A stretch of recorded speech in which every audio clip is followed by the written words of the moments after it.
Hi friends, गरिमा voice में आपका स्वागत है। आज मैं आपको कामदा एकादशी व्रत कथा सुनाने जा रही हूँ।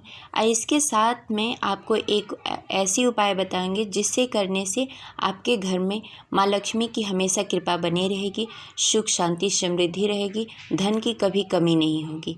इस वीडियो के शुरू से लेकर लास्ट तक जरूर देखिएगा। चैत मास के शुक्ल पक्ष की एकादशी को कामदा एकादशी कहते हैं। इस बार 1 अप्रैल 2023 को कामदा एकादशी व्रत है। इस दिन भगवान विष्णु की पूजा करते हैं और कामदा एकादशी व्रत कथा सुनते हैं।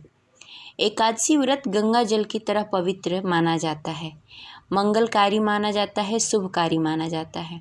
भगवान विष्णु और माता लक्ष्मी की कृपा पाने के लिए एकादशी सबसे बड़ा व्रत माना जाता है। इस व्रत को करने से व्यक्ति के कार्य सफल होते हैं, विष्णु भगवान की कृपा से पाप से मुक्ति मिलती है और वह व्यक्ति मोक्ष प्राप्त करता है।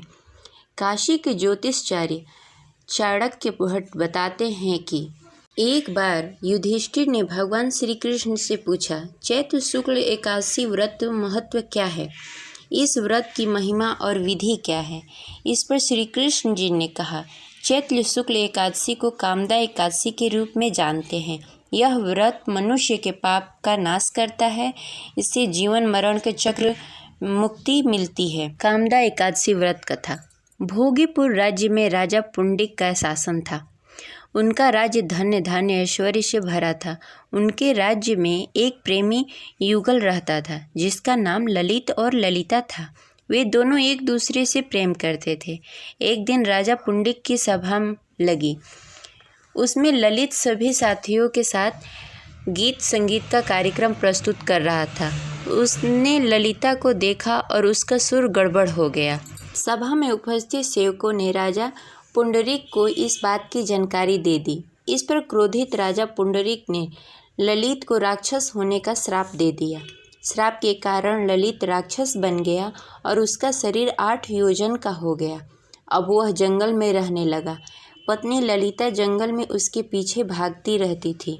राक्षस होने के कारण ललित का जीवन बड़ा ही कष्टमय हो गया था। एक रोज ललिता विंध्याचल पर्वत पर गई।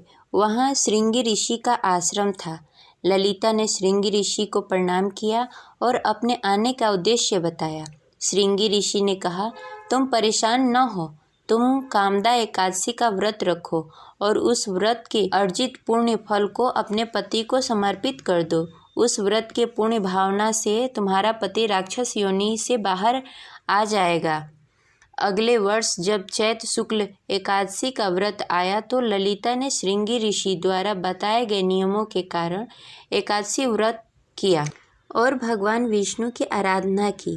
पूरे दिन कुछ नहीं खाया और रात्रि के समय जागरण की। फिर अगले दिन पारण किया और भगवान विष्णु से इस व्रत के पुण्य को पति ललित को देने की प्रार्थना की। उसने कहा कि वह कामदा एकादशी के पुण्य को अपने पति को देती है ताकि वह राक्षस योनि से मुक्त हो जाए। भगवान विष्णु की कृपा से ललित राक्षस योनि से मुक्त हो गया।